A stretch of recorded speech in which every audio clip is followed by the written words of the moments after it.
Hey guys, welcome to my first Q&A. So I've decided to do this kind of vlog style to minimize my post-processing time and editing.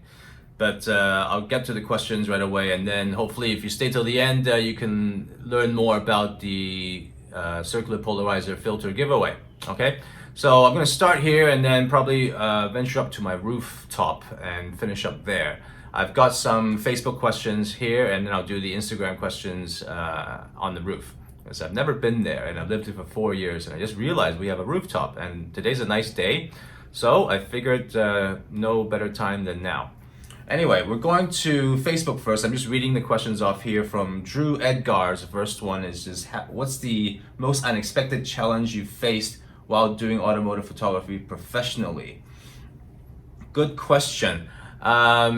Probably most of the unexpected challenges come usually during production when either a client throws you a curveball that you didn't expect, or something happens on set during production, or some crew issues. Usually I'm pretty anal and a stickler for details and preparation, so I try to minimize these challenges ahead of time so they don't even happen in the first place, except for the client ones, which you just never know, especially with first-time clients who you don't work, you have no history with. Next question, related, okay, from Stephen Flansha, what is your biggest failure inside of this industry and what did you learn from it? Okay, I thought about this one for a while because I wasn't quite sure what I'm happy to say I've never screwed up a job, like a photo shoot where I had nothing to deliver and it was like a nightmare. So I haven't done that, for knock on wood. But one thing I have learned is really to get your paperwork in order so that clients have a very clear understanding of what you're providing them before you start the job. So paperwork has sometimes been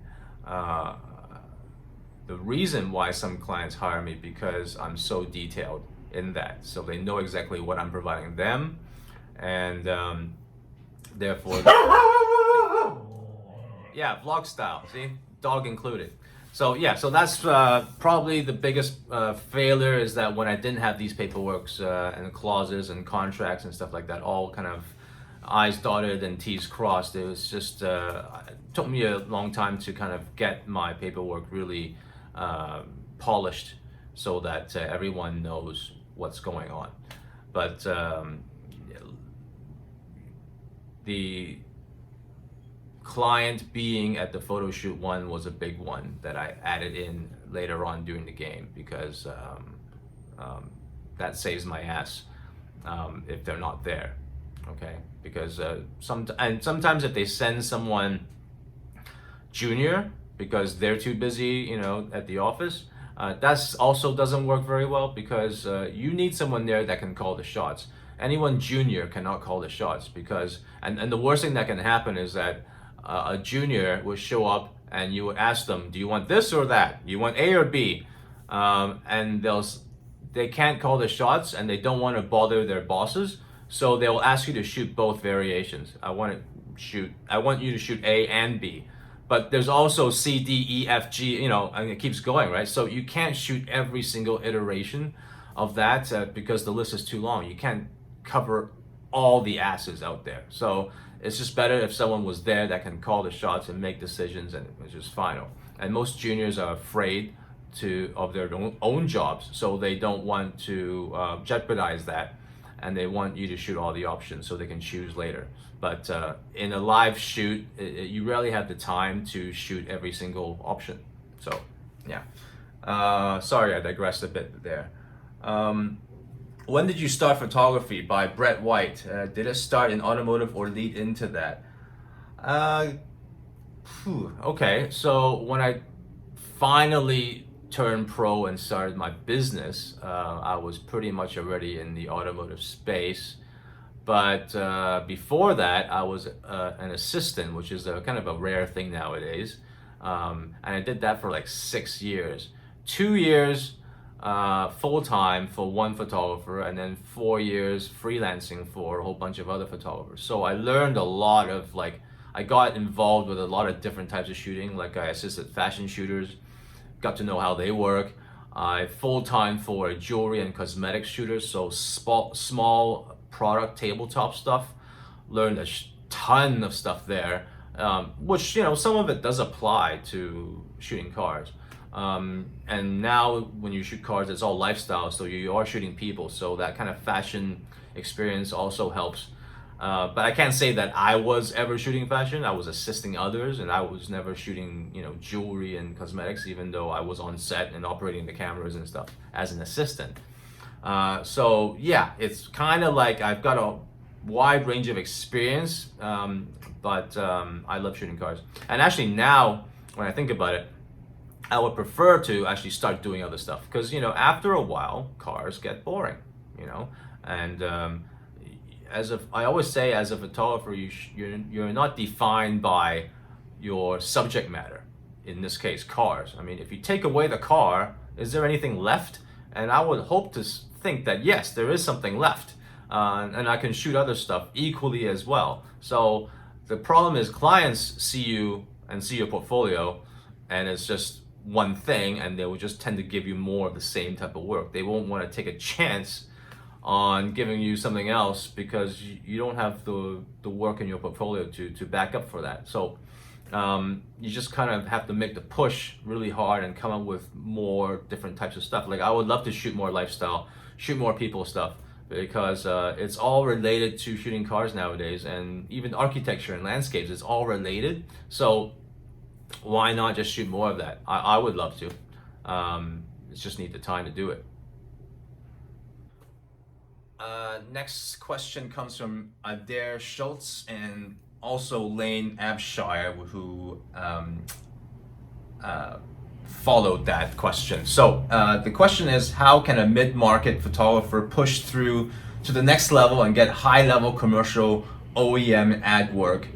I would like to find a duplicable system, as opposed to going to the drawing board every time I complete a contract. I've considered agents, but it's not very intuitive as to when they should come into play. Thanks. Good question.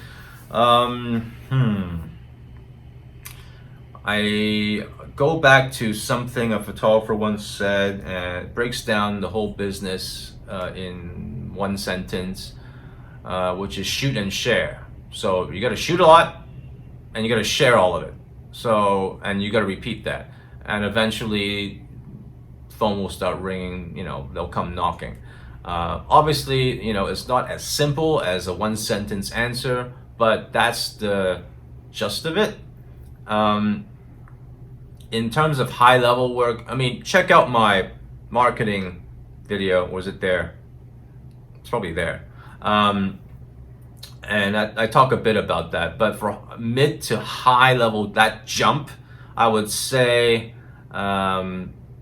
you have to get in front of those art directors' eyes, okay? So meetings with the agencies, difficult to get, and that's where an agent can help you with that, setting up those meetings, because they will never really hire someone, or very low chance of hiring someone unless they've met them, because they're hiring the person, not just the work.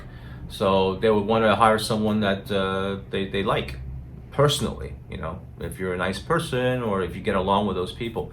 So that's a big plus, and it's hard to get those meetings because these art directors and creative directors are super busy people, and at the same time you got hordes of photographers, you know, going after them and pitching and promoting their work, and they get overwhelmed by that. I'm pretty sure every day, I'm sure they get 50 emails, I think someone said, just marketing from photographers. So you gotta kind of get through all of that, and an agent can help with that.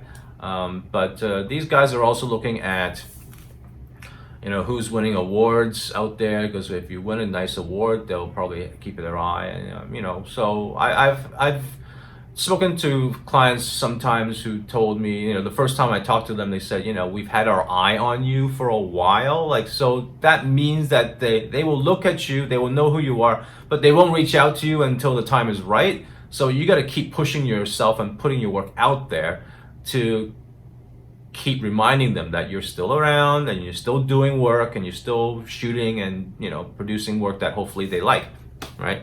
So eventually that just comes around and they may call you. So that's it. Another thing is keeping in your eye on the pulse, your pulse on the whatever, but knowing the trends out there and obviously not copying them, but taking your own interpretation of that trend into play. So for example, right now, Mercedes-Benz globally have changed their kind of look. There's a new look to them. So like everything is super colorful, super saturated, multiple colors at work. So know your color theory, first of all. And that's their whole creative angle for the next probably year or so. That's their new look. It's super punchy, saturated stuff. I can probably pop up a few images on the screen right now. But did you know that? That's the question. And you know, and other brands are doing the same thing. So that's like the new look. So a few years ago, lifestyle was the big thing. You know, shooting people with the cars. And now you're throwing this whole color thing on top of that. So you're still shooting lifestyle, but in a super saturated, colorful way. So, and that's a lot of, mostly with artificial lighting. So that's the new trend that's starting. And if you shoot that way, then people might give you a better chance. So yeah, that's it. I think that's it for Facebook. Oh wait, one more. James Sani, do you have a preference when staging your vehicle with the sun? As in, do you prefer the backlight? Do you typically rotate the car so that the sun falls across just the upper body line to accentuate the shape? How do you determine this when setting up to photograph a vehicle? Good question. So I know there's a big thing out there about I don't know, the golden hour. I mean, it's always obviously nice to shoot the car that way, but don't neglect that the midday sun can also be actually quite nice, because the harsh overhead light can really accentuate the cut lines in the car. Don't forget, the way a car is designed was to be seen under the sun. So the cut lines are designed there so that they can create a highlight and shadow to showcase the design of the car. And a midday sun can easily bring that out, like in a really powerful way, because if it's harsh lighting, like that highlight and shadow would be super exaggerated. What I tend to do is same thing. If time allows and opportunity allows, location scout. When you're location scouting, find out where the sun's going to be using a sun tracking application. I use photo pills, but there's a whole bunch of them out there. So when you're at the location, you can see exactly the path of the sun, and then you figure out where the sun will be in terms of what camera angle and, you know, kind of background and car positioning that you're doing, and then you can figure out from there where the shadows are going to be on the ground, and where the light, if either the light will be skimming the car from the side or backlighting it or front facing it. Front facing is interesting. I haven't really done that. Generally front facing light, like light from behind the camera to the car, it's not a great look, but I can think of creative ways that it could work. No one's doing it right now, but yeah, that could be interesting. Generally, I just try to angle the sun so that it doesn't create a big hot spot on the car surface, whether it's on the glass or on the paint. I'll either wait or rotate the car a bit so that that big hot spot is gone, because even if you retouch that out, it just doesn't look really right. So it's best if that hot spot moves to the edge where there's a seam, and once it hits the seam, it kind of blends into the seam. You'll still see a highlight there, but it won't be this big round orb that just is an eyesore. So that's it. Anyway, we're done with the Facebook questions. Let's move upstairs to the roof and continue from there. All right, I had to carry him up, so he's waiting for me. And check this out. This is amazing. Lived here 4 years and I've never seen this. Wow. I'm glad I came up. So, first question, what kind of camera do you use? Why did you choose it above the others? This is by Bio Auto Photographer, I suppose. It got cut off, it was too long. So, interesting question for me because I only have a Canon M5 mirrorless, and that's the one that I own. And I would shoot some jobs with it, and I'll shoot all my personal stuff with it, and it does fine. It does a fine job. I would rent or borrow other cameras for other uses. I typically would get a medium format digital for something bigger, but I would have to say that nowadays, with cameras being so good, it's not really an issue anymore. I would say 20 years ago, you might need to be a bit more picky about what kind of cameras you use, but even the M5 that I use is fine for most purposes. And clients mostly output nowadays to digital, so who needs all that extra res? Like, even sometimes when I'm shooting medium formats, it could be for a billboard, but sometimes it's not. I would use the medium formatness for other qualities, like I can shoot at really high resolution and downsample to something smaller and just condense all that noise down to something that's almost imperceptible. So that's another way I can shoot high ISO at night with low light and still get really good image quality handheld.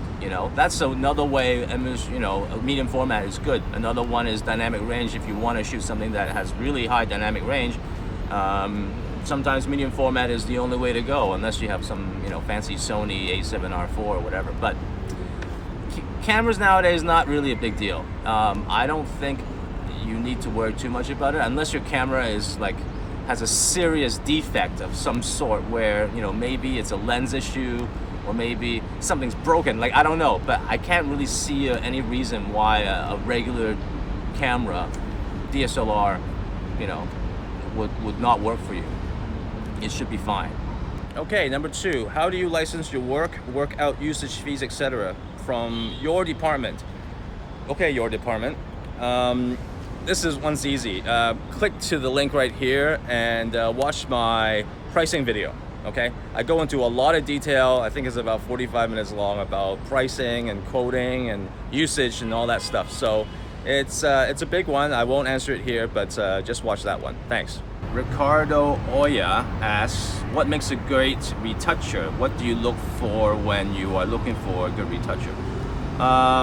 Retoucher is probably the most valuable teammate in your crew. So what I usually do is I would find people who have a certain look, have established a certain look, and it's very obvious. I would prefer that over someone who's kind of jack of all trades and can do anything. I really like to find people who are specializing in one particular look. So this is personal, okay? I've separated retouchers into different groups, and it's usually, I don't know if this is coincidence or not, based on regions. So local retouchers here in Hong Kong have a certain look. Ones in the US have a certain look. Ones in Europe have a certain look. And I would bundle in South America with Europe, actually, not with North America. So North American, I find that the look is a bit safer. And I suppose it's really the clients. When you look at the client images over in the US and Canada, everything's good, but I don't think they take too many chances with retouching and with creativity. Europe and South America, on the other hand, are a much more riskier bunch, and they push the limits a bit harder. So with color, with contrast, and all that kind of stuff, and also with the overall creative. So yeah, I tend to use people in the European side for my work, and I have used North American for North American clients because I think it just works hand in hand. But that's a very general rule. I'm not bashing anyone here, but I just tend to prefer the European type of retouchers better. And then when you get down to it, it's just your standard stuff like, are they reliable? Do they respond to your emails? Because usually I'm working with people overseas. Are they good with their timing? All that kind of stuff. So that all plays out. But generally, I'll just go on Behance and look at their work, and or they may approach me, or I may approach them. So that's how it usually starts. And I'm not going to move because Sean Wilson asked the next question. Where is the best place to showcase your work? So I just spoke about Behance. And that is a great place. I don't know. I heard about someone somewhere some guy on YouTube has his own private retouching forum that I'm a member of. Even though I'm not really a retoucher, but he's a cool guy. Pratik something. Anyway, someone there mentioned that he didn't dare open an account on Behance to showcase his work because the quality on Behance was so high. And I'm like, I think that's a self-confidence kind of thing. I think it doesn't really matter. Behance is a good resource. It has become a pretty good resource. I put my work up there, and it's a good way to judge your work against others, because Behance does have a curated section where if you put up your work and they like it, they will tag it with like a little award kind of thing. And it's just like little game that you play to see how many of those tags you can get, because they select the best in their minds, what the best work is. So, and they have, different tags for different categories. So you can have a photography tag or a fashion related photography tag, or if you upload a video, then you get a motion tag, or there's a best of Behance tag. It's just fun. So I just do it for fun. It's cool. It does get your work out there. But I think probably the most important thing to have is your own website, and whether it's something that's templated by Squarespace or Folio. I use Folio, a photo folio. That's what it's called. It's all templates based. But the website is probably the most important. And all your work that people see on social media should funnel towards your website, because your website is your space. Everything else like Behance, Facebook, Instagram, that's someone else's space that you're kind of using to showcase your work. You want your own space, and the only place for that is your own website, where you can completely customize the whole look and personalize it to what kind of person you are, what kind of shooter you are, your own style. So website's probably the most important, but all those other ones, social media, Behance and everything, those are all important too. Just do them all. Okay, Black Stang Bros asks, what's the biggest difference between amateurs and pros in terms of images? Like, is it lighting or is it processing? It's neither, I think. Well, okay, let me backtrack a bit. I know what you're going with this, amateurs versus pros, but let me clarify. The only way I differentiate between an amateur and a pro is that a pro makes his living taking photos and an amateur doesn't, right? It has nothing to do with real ability. I see a lot of amateurs do better work than so-called professionals, okay? And I see a lot of pros do pretty shitty work. So it's that's the way I clarify the difference between an amateur and a pro. But I know where you're going with this, like beginner versus advanced. Okay, let's just use that. And I mean, lighting and processing may be a part of that, but it's a small part. I think the main difference between the two is that the advanced photographer has figured out his or her own vision, what his opinion is about how things should look, his opinion about photography. So amateur is still, well, not amateur, beginner is still kind of figuring that out. I'm not really, like, in one hand I am quite technical, because I believe that technical leads to good technical quality, but I always would say that all that technical stuff plays second place to the actual message of the image, the mood, the feelings that it evokes. So, what do you want your viewer to feel, If I gave you unlimited freedom to shoot something, how would you shoot it? Like, what is your ideal opinion of how this thing would look? You know, all those things. Maybe I should do a video about that. I probably will eventually. I think I said to myself that I have this big grand video in mind that I won't do until I reach a certain following, because it's so big and I want the most people to see it. So I'm holding that off until I get more people on my YouTube channel. But yeah, it's a secret, and I'll save it because it's that important.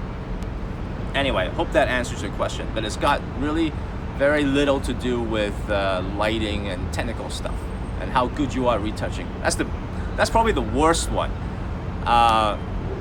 Good retoucher equals good photographer, or most of your photography is done in retouching. I see it on social media so much, where people are just taking 5 minutes to take a photo and then, you know, spending 5 hours to retouching it. There's, like, if you watch some of my other videos, I just go on, and I hate that, because that's just the complete opposite approach. You should be shooting and retouching less. There's another video I'll probably link here about why you shouldn't be retouching that much. Okay. God, I can't pronounce these names, man. Bashior Dash. Jeez, sorry, man, if I completely like screwed up your name. Anyway, question is, I can't afford any portable flashes. Is light painting a good alternative? Any other suggestions? So, like the CPL topic, I'm not really big on light painting.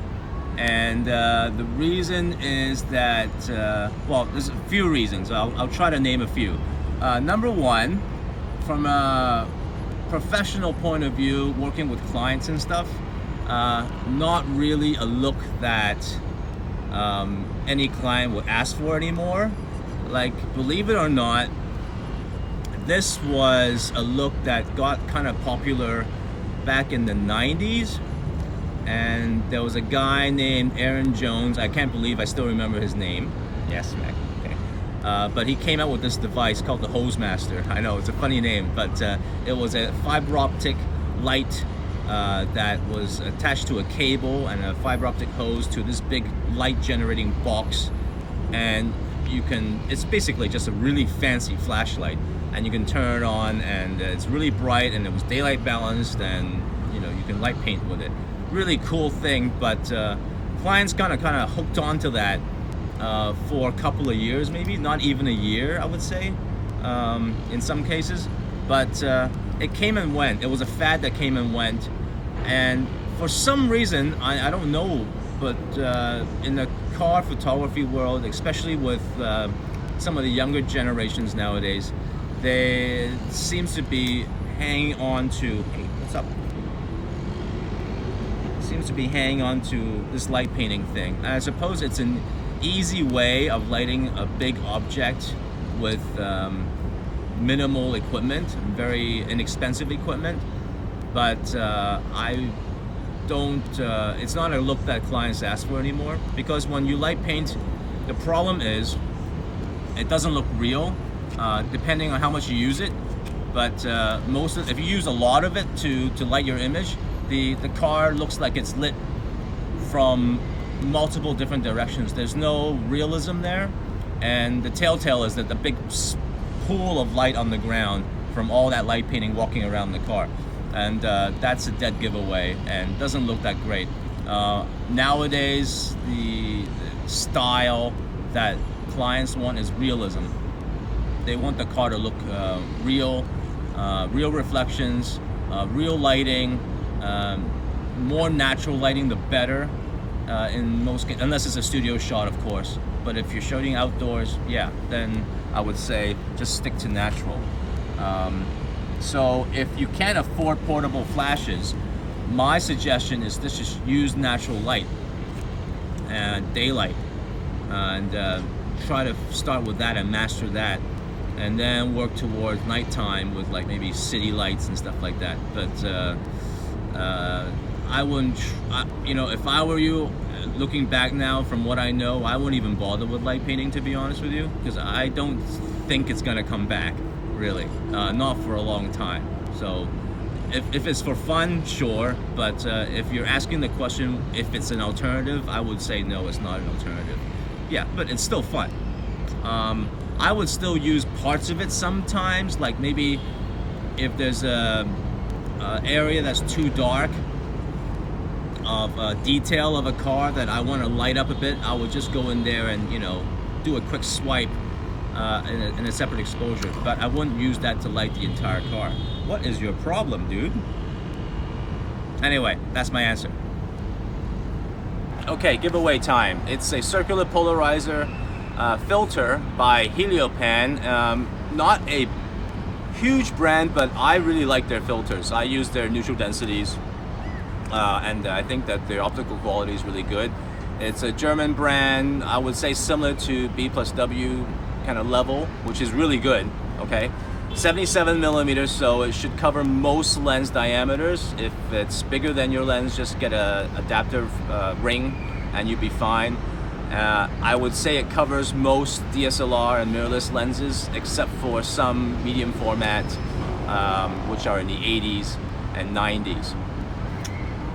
Weird thing that I'm giving away is a polarizing filter that I don't believe in using myself, but I do respect that a lot of you would use one and would probably want one, so fine. I got this brand new, I paid for it, it was on sale, and I just bought it because it's so popular in especially the car photography community. I'm not going to say to you don't use, well actually I am going to say don't use a Circular Polarizer, but hey, I respect that you're free to use whatever you want, and if you prefer to use one, well, here's one for you, okay? So all I ask you to do is just subscribe to this channel and to give it a thumbs up and to click the notification bell so that you're notified when I make a new video. And also go over to my IG and please follow me there. This is just for me to boost my social media, and in exchange for a filter. I can't really see anything wrong with that. I think it's a pretty good deal. So thanks for that, and I'll pick the winner in 3 days. I figured that's enough time since 3 days from now when this video is posted, because I think most of the action happens in the first few days anyway.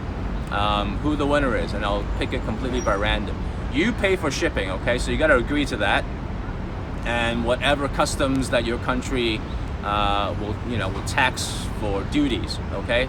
Because I'm pretty sure that whoever gets this is not in Hong Kong. I can't meet with you personally to, skip the shipping. So I don't know where this is going, so I can't cover that. So you pay for the shipping and the custom duties in your country. You choose whatever level of shipping you want, and the risk level associated with that, whether it's traceable or trackable, FedEx, DHL, or just regular post, whatever, okay? So we can talk about that too when you win.